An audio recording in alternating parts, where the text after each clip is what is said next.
চলতি মাসের শুরুতে ভেনেজুয়েলার প্রেসিডেন্ট নিকোলাস মাদুরোকে যুক্তরাষ্ট্র আটক করে নিয়ে যাওয়ার পর দেশটির রাজনৈতিক দৃশ্যপট নাটকীয়ভাবে বদলে গেছে। ওয়াশিংটন কারাকাস টানাপোড়েনের মধ্যেই মার্কিন প্রেসিডেন্টের সঙ্গে আলোচনায় বসছেন ভেনেজুয়েলার নোবেলজয়ী বিরোধী দলীয় নেত্রী মারিয়া কুরিনা মাচাদো। হোয়াইট হাউসের মুখপাত্র জানান, স্থানীয় সময় বৃহস্পতিবার প্রেসিডেন্ট ট্রাম্পের সঙ্গে ভেনেজুয়েলার বিরোধী নেতা সাক্ষাৎ করবেন। তবে যুক্তরাষ্ট্রের ভেনেজুয়েলা নীতিতে মাচাদোর ভূমিকা, গ্রহণযোগ্যতা ও ভবিষ্যৎ নেতৃত্ব নিয়ে প্রশ্ন উঠেছে।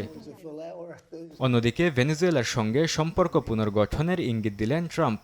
অন্তর্বর্তী প্রেসিডেন্ট ডেলসি রদ্রিগেজের সঙ্গে বৈঠক হতে পারে বলে ইঙ্গিত দিয়েছেন তিনি। এয়ারফোর্স ওয়ানে সাংবাদিকদের সঙ্গে কথা বলার সময় ট্রাম্প জানান, কোনো এক সময় তিনি ভেনেজুয়েলার অন্তর্বর্তী প্রেসিডেন্ট ডেলসি রদ্রিগেজের সঙ্গে দেখা করবেন। কারাকাসের নেতৃত্বের সঙ্গে ওয়াশিংটন ভালোভাবেই কাজ করছে বলেও জানান তিনি।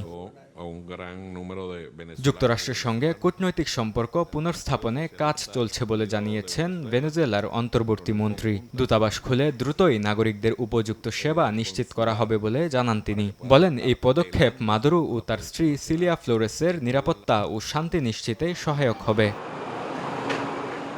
ভেনেজুয়েলার রাজধানী কারাকাসে স্বাভাবিক জীবনে ফিরতে শুরু করেছেন বাসিন্দারা। কারাকাসের স্কুলে ফিরতে শুরু করেছেন শিক্ষক ও শিক্ষার্থীরা। অন্যদিকে গেল কয়েকদিন ধরে রাজনৈতিক কারাগারগুলোর বাইরে ভিড় করছেন বন্দীদের পরিবারের সদস্যরা। সরকার উল্লেখযোগ্য সংখ্যক রাজনৈতিক বন্দীকে মুক্তি দেওয়ার কথা থাকলেও এখনও তা পুরোপুরি বাস্তবায়িত হয়নি বলে জানান তারা। বরকতুল্লাহ, সময় সংবাদ।